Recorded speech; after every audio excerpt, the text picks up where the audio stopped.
Oh, sobrang bagay na bagay sa yung color. Necosi color, yellow.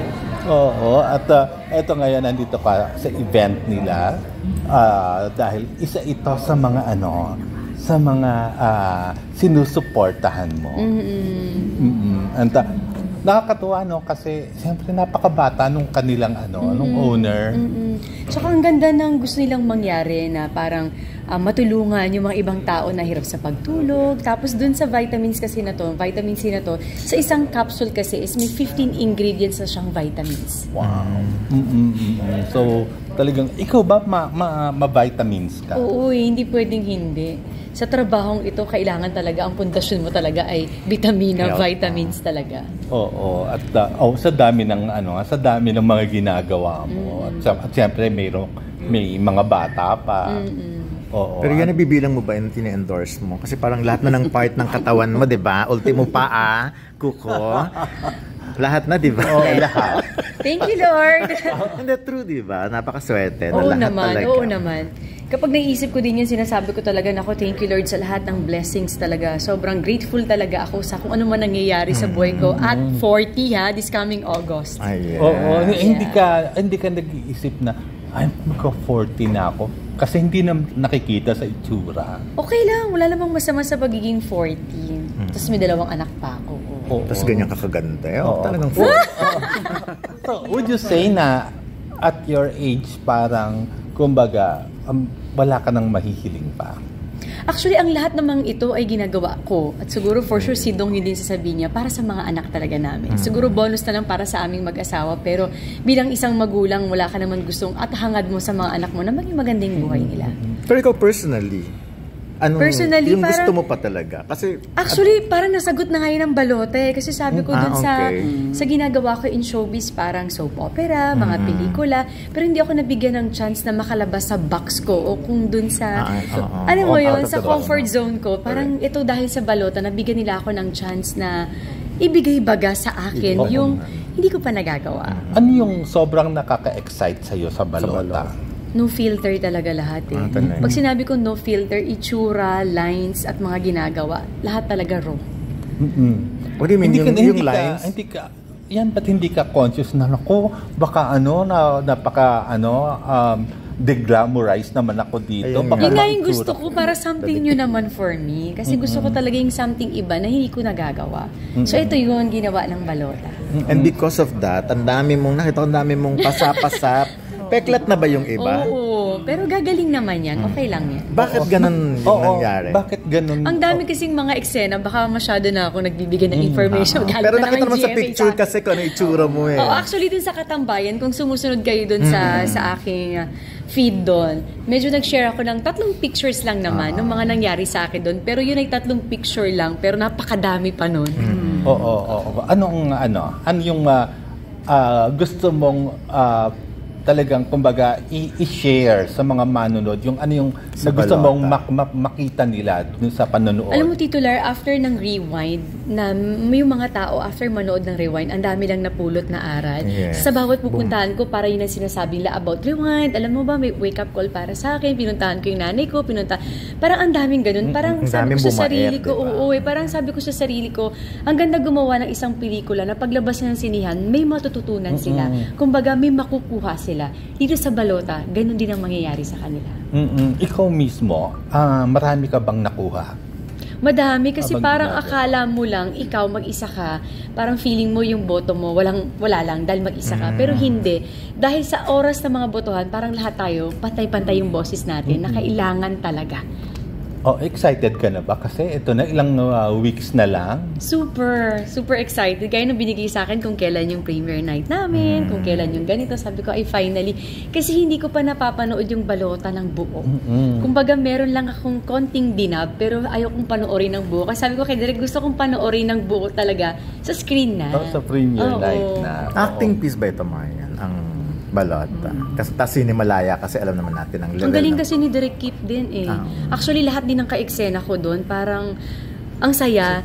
At naging grateful talaga ako na sabi ko nga isa ito sa mga, alam mo yung makikip ko talaga sa sarili ko na pasasalamat na nagawa ko talaga siya. Ito yan ng birthday movie mo. may iba ka pa bang plans for your birthday? Birthday? Actually, baka celebration na din, Thanksgiving, everything, sabay-sabay na total. August 11 yun, birthday ko, 12. So, isahan na lang sigurong pasasalamat. Oo, ibig sabihin ba nito, meron kang simple celebration? Always naman titular kasama yung mga mahal ko sa buhay. Lalo yung mag-aama ko. Pero walang abroad this time or out of town? Meron? I'm sure. Lagi naman, di ba? Hindi naman. Yan, tanong ko na rin, gano'ng kabuwis buhay yung ginawa mo sa balon? Yun na yung term, buwis buhay, di ba? Buwis buhay. Para sa isang Marian. Actually, marami akong mga video na hindi pa ako pwedeng ilabas. Actually, may naglabas ako iba sa Facebook, pero kinot yung attention ko na, Marian, stop posting muna kasi mapipreempt yung mga mangyari. So, sobrang excited ko, nakakapag-post ako. So, ang dami talaga. Kasi imagine mo, gubat yung aming settings.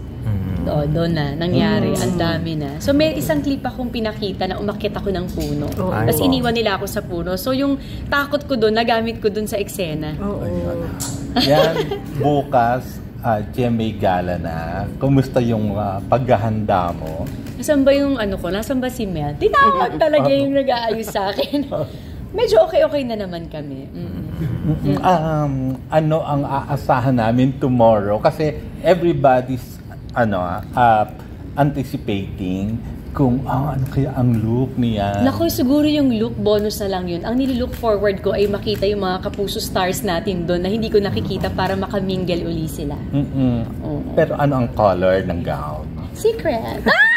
Ang arte, may pa-secret. Basta't basta susunod kung anong sinabi ng GMA. So hindi pa natin pwedeng sabihin kung ano ba, solid color o may combination. Basta merong sinabi ang GMA na kailangan sundin for kung anong klase at anong kulay. So susunod ako doon. Ako pa, masunod rin ako.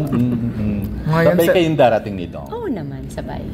Ngayon sa Edis nag-trending ka, yung look mo kasi parang sa Edis yung pinuntahan mo, yung look mo kasi talagang sa Edis. Grabe yung review ng mga fashion and best dress, the most beautiful, blah blah. Wow, thank you. Kinilig. Ang minhen, thank you. Talagang may effort din talaga na magpaganda ka lagi. Although maganda ka na kasi. So. Siguro malaking pasasalamat ko kung anong glam team meron ako. Kasi talagang sila yung nandyan sa likod ko. Kumbaga ako lang humaharap, pero nandyan silang lahat para, alam mo yun, ayusin talaga ako. So, nandyan si Juan Sarte or si Steven Doloso, si Nante, tapos syempre yung aking stylist na si Mel sa Studio 24C. So, lahat sila. And ayan, videographer, photographer. So, kami as a team talaga. So, mag-create ka rin ng content tomorrow bago ka pumunta ng gala? Ma-arty ako palagi ako may pa-reels. Tama naman. Kasi gusto rin ng mga fans na makita Tsaka na din, parang siguro para sa akin na din. Alam mo yun, kasi ang sarap minsan balik-balikan yung mga nangyayari. Lalo na tomorrow is GMA Ball pa. At sabay kayong darating ito. Sabay. Tsaka may papalaka ka ngayon. Ano yan? Bagya, ikaw talaga. Hindi, paano na lang, nung isang pasa, Marian, patingin lang kung saan. Ay, grabe. Di bali gagaling din. Oo nga. Well, at least. Hindi naman. Siguro dahil may mga eksenang hindi maiwasan siguro dahil gubat. Kahit nasabihin natin i-ocular nila, linisin nila, ayusin nila. Pero pag nag-eksena ka na, yung adrenaline mo sa pag-arte mo, parang di mo naiisipin kung, ay, masusugatan ako. Pag ganun yung inisip ko, parang hindi maganda yung kalalabasan. Kaya ako go with the flow. At saka sobrang kasing sobrang inspired ka dun sa project. Sobra. Sabi ko nga, dun sa first day namin, hinuhubog ni Direk Kip kung paano si Teacher Emmy. Pero na second day ng shooting namin, parang hindi na ako as Marian, as Teacher Emmy na yung naging feeling ko doon. Pati itsura mo, parang hindi na ikaw yun. Pati yung treatment ni Direk sa'yo. Oo nga, sabi ko nga, bakit ganun si Marian? Parang medyo fresh, lagyan ng makeup. So, lalagyan ako ng mga eye bags. So, nahirapan sila. May mga ganun sila sa akin. Sabi ko, okay. Mas dead man ako. Hindi nga ako tumitingin sa salamin kung ano lang go with the flow. Siguro more on emotion and yung mga lines yung mas iniintindi ko. So, paano yung security and safety mo, Marian? Nandun naman sila, ang dami naman. Actually, sila ngayon nagsasabi pag may mga climbing ako sa mga truck. Ay, hindi, mag-double na lang, hindi. Sabi ko, Ayun nga, direct, ba't di ka nagpa-double? Ayoko. Gusto ko, kaya ko naman. Grabe naman kayo sa Diyos ko dahil naka, syempre, di ba?